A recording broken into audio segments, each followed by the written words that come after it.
araw po sa ating lahat. Welcome back po sa ating 365 daily devotion with Pastor Russell Ocampo. So, ang topic po natin for today, ano ang biblikal na kahulugan ng worship service? Latria. At mayroon tayong concept ng worship service.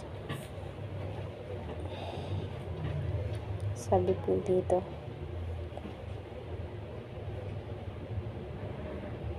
New Testament understanding the Greek word of worship and latria and liturgia coming from Old Testament roots describing priestly duties or sacrificial service, but the Apostle Paul in Romans chapter 12 verse 1 applies worship latria as is offering one full being to God, a continual act of service without end.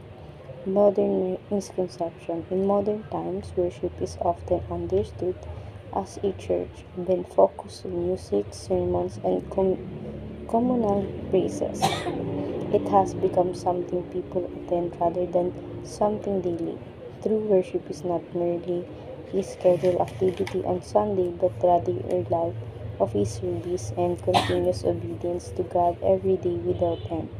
At nakikita natin ito sa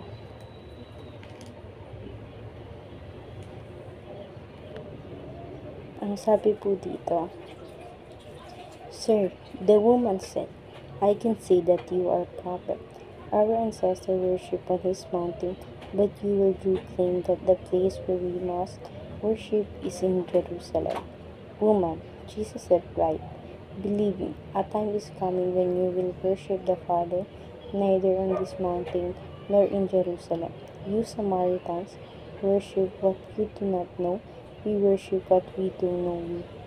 First salvation is from the Jews, yet a time is coming and has now come when the true worshippers will worship the Father in the Spirit and the truth. For they are kind of worshippers. Father said, God is Spirit, and His worshippers must worship in the Spirit and the truth. At ngayon po, share ko po yung mga natutunan ko sa naging topic po natin for today. Magsisimula po tayo sa teaching ng Christ, Vision, and Mission.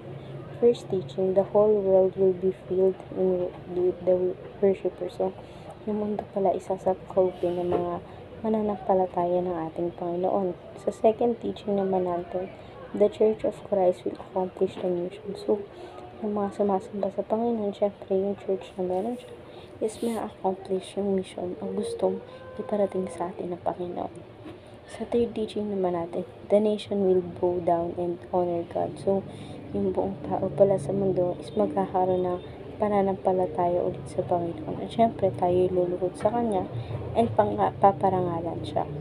At sa ating application naman, gather in Christ to edify one another anywhere. So, palagi tayong magtipon-tipon para sa ating Panginoon. At syempre, kailangan natin siyang sambahin at papurihan kahit saang lugar.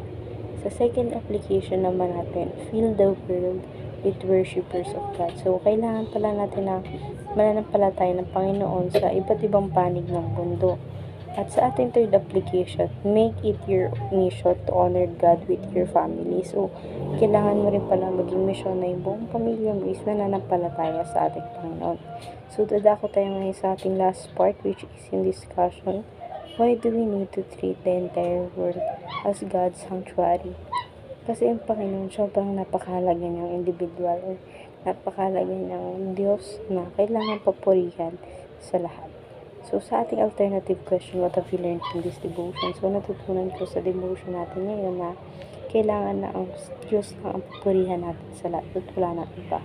And how can you practically apply devotion? So, may apply ko sa sarili ko na bigyan ng mission yung buhay ko na papurihan ng ating Panginoon. So, ayun lang po for today's discussion. Thank you for watching.